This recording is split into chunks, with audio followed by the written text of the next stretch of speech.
Hello guys and welcome back to AtReef.com. This is part 2 of how to maintenance your aquarium like a pro. As you can see, my aquarium right now is empty of detritus, empty of algae, and it's free of nitrate, phosphate, and ammonia. This aquarium looks absolutely spotless, and it actually looks very good. If you haven't seen part 1, I suggest you watch part 1 because this is the second part of that and goes hand in hand with part 1. So sit back, enjoy, and let's get started on how to maintenance your aquarium like a pro.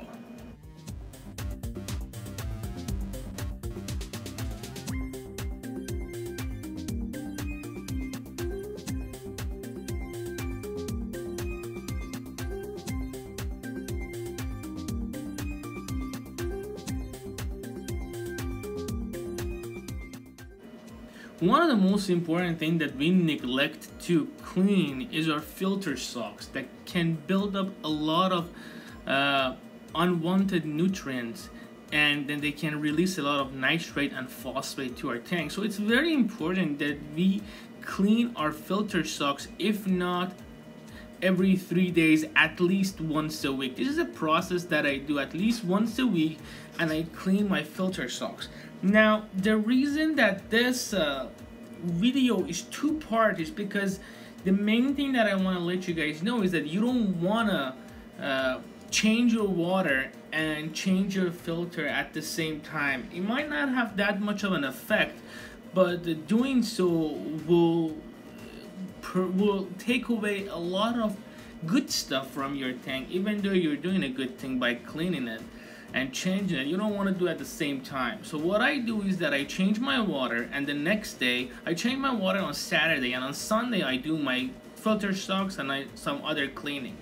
Now the first thing is that you want to turn them inside out, and you want to rinse them under warm water, because there is a lot of nasty stuff in there. That the way that I clean my filter sock is that I put them in a washer machine, and I don't want to just throw them in there because they're pretty nasty. So in order to get them prepared, I first wash them by hand, turn them inside out, and rinse them thoroughly, and I make sure that I get as much stuff out of it as possible. Then I put them under very hot water, and I just let it sit for a couple of minutes.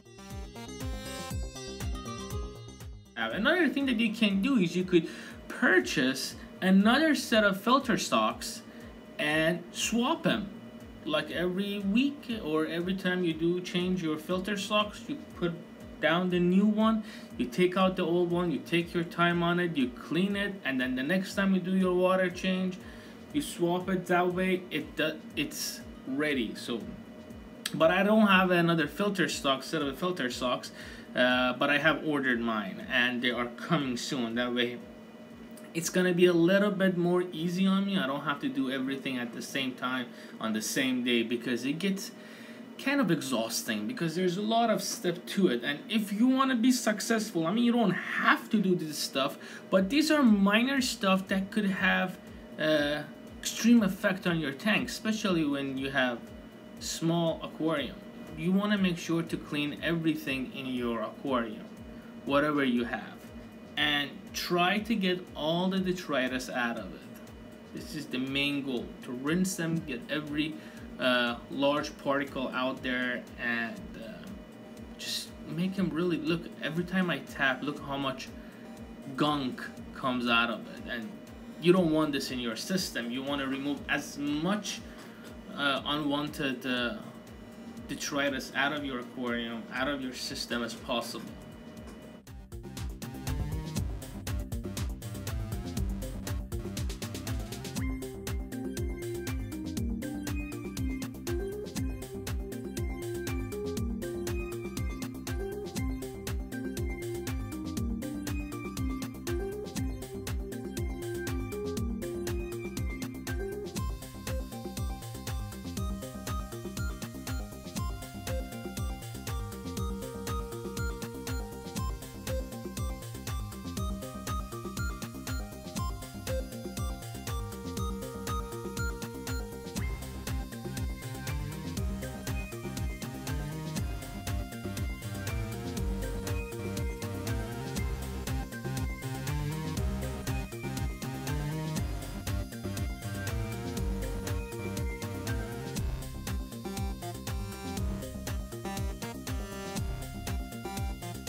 Now the next thing that you want to do, I have this aluminum foil, aluminum bucket, as you may call, that I have, and I put them in there, and I just soak them, and you see how much stuff comes out of it. I just want to soak them under really hot water and just let them sit for a little while, so some of the bacteria dies because of hot water. So I put them on extreme heat and I let them sit there for a little bit, and I take them to the next step. But first, before going to the next step, I make sure that at least I don't want the water to be clear, but at least I want the water to be a little bit cleaner.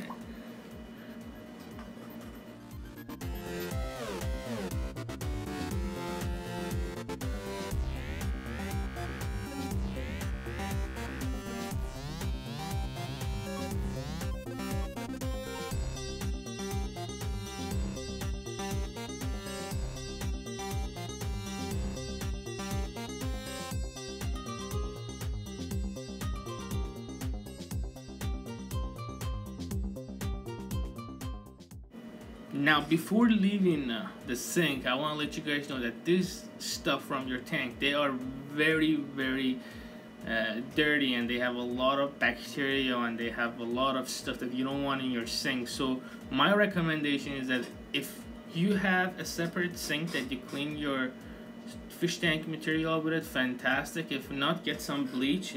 For this purpose I use Kaboom, I think that was, and I just spray it in there and I clean the sink, because you don't, if you leave this stuff and you don't clean them right away, they will dry up and it will be really hard to remove them. So just clean it up, and let's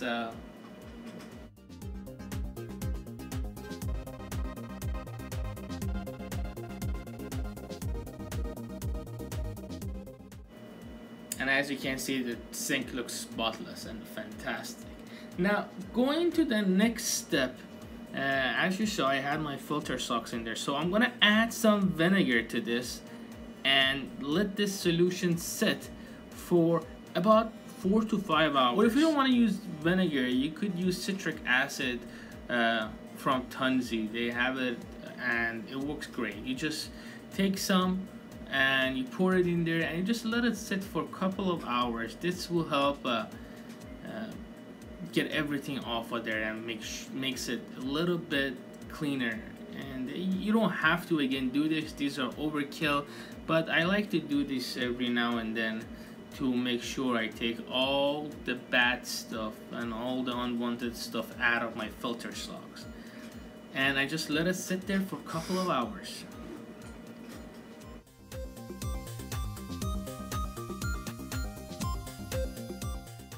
Now it has been 6 hours since I let them sit, and as you can see, they look really rusted. So what you want to do is that you want to rinse them first and take all this stuff out of it, and after you rinse them, it's time to put them in a washing machine. Now I put them on, I set my washing machine to high, and I set them to hot, the temperature of the water. That way it will make sure that it gets cleaned out.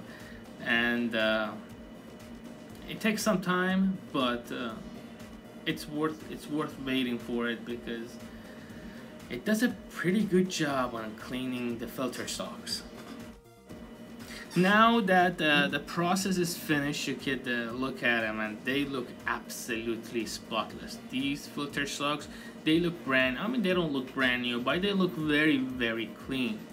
And I think it's ready to go back inside your aquarium. Just one thing, you don't want to just take it out of the washing machine and put it back in your aquarium. After you take it out of there, you want them to let it sit for at least a couple of hours to make sure it completely dries. Make sure to not put it in the dryer, because the plastic top on the top could melt, or you don't want to do that. So let it just air dry. A couple of hours should be sufficient enough, and then put it back in your aquarium. Now the next step is to clean your sump, and other materials in your sump. And as you can see, these saltcretes are very they're not something that I want to look at every day. So it's nice that every other week or every week, I do it every week for my system, just go inside of your tank and just clean your pipe, and don't let the saltcrete and stuff just build up, because it could attract more dirt, more bacteria to it. Another thing that is very important is that you want to clean your probe holder and your probes. I mean, you don't want to go at them very roughly, but you want to take your time and every now and then clean your probe, because your probe are really important, especially your probe holder and everything. And if you clean them, it could have good effect. These are all effects that are good in long run. Like, for example, this probe holder, look how dirty it is and what has accumulated around it. So it's nice to clean those items every now and then.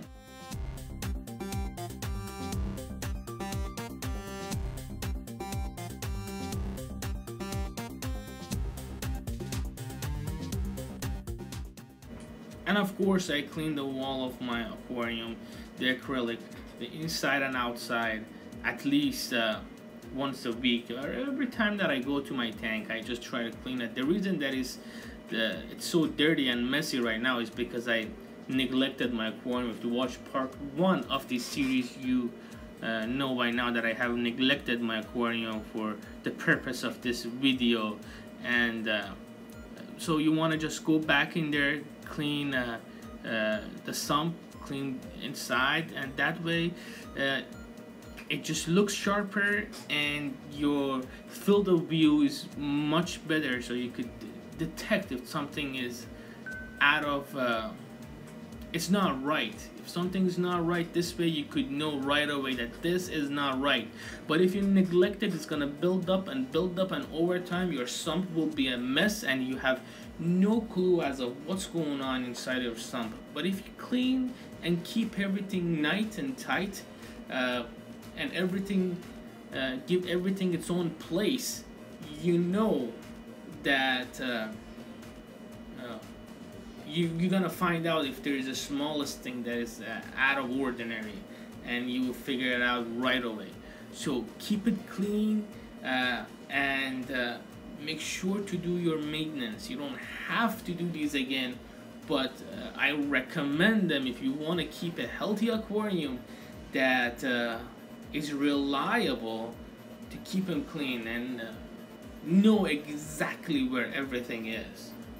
Now again, it's really important that you just wipe your probes, and you don't want to go crazy on them, but you just want to wipe them to take all those debris, and if there is algae build up around it, take them off. I mean, you don't have to go crazy on them, but just a wipe just like this would do the trick and goes a long way. Now as you can see, the system looks absolutely fantastic. I have cleaned it, I have changed I have cleaned it, I have made it nice. The probes are clean, the side of my tank is clean, and it's free of any detritus, and it looks absolutely spotless. Yes, it takes some time, but I think it's worth it. Now the next important thing in your maintenance routine is your protein skimmer. One of the most essential piece on your system for me is my protein skimmer. It does most of the job, and I cherish this skimmer because I paid a lot of money for it. And the reason that I paid a lot of money for it, because I wanted to do a specific task and I wanted to do it correctly.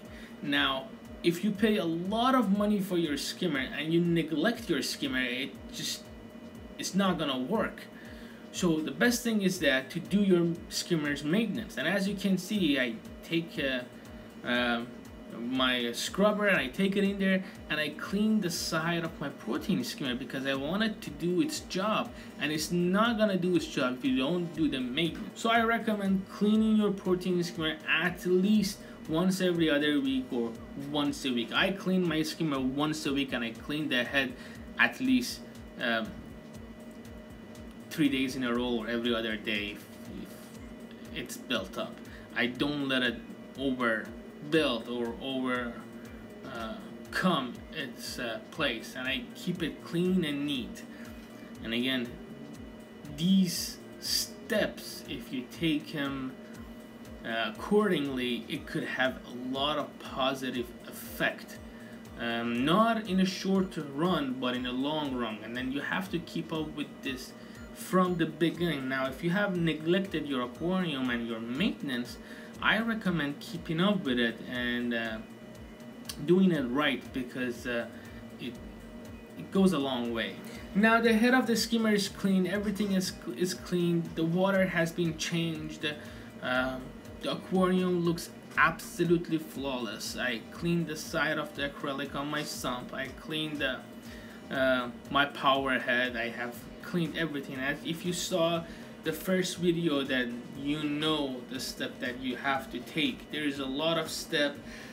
Again, these are not necessary and they're not a must, but I recommend, if you want your tank to look flawless, follow these steps and keep up with your maintenance, keep up with your system, and learn your system. The best way you can counteract a problem is to learn the problem, learn what causes those problems and what becomes a problem. And if you learn those steps, and if you learn the way that you have to act with your system, you learn how to manipulate your system to work for you rather than you working for your system. Keep up the good work, make sure you do your maintenance, make sure you do your schedule, set a schedule for yourself, weekly, bi-weekly, monthly, and quarterly, and yearly. 5 steps that you need to work with it. And if you keep up with this schedule, then definitely you're gonna have an outstanding aquarium, an outstanding system. Again, thank you for watching. I appreciate your time, and I value you coming to my channel. Please don't forget to like, subscribe, and as always, happy reefing at Reef. And until next time, have a good one. Bye.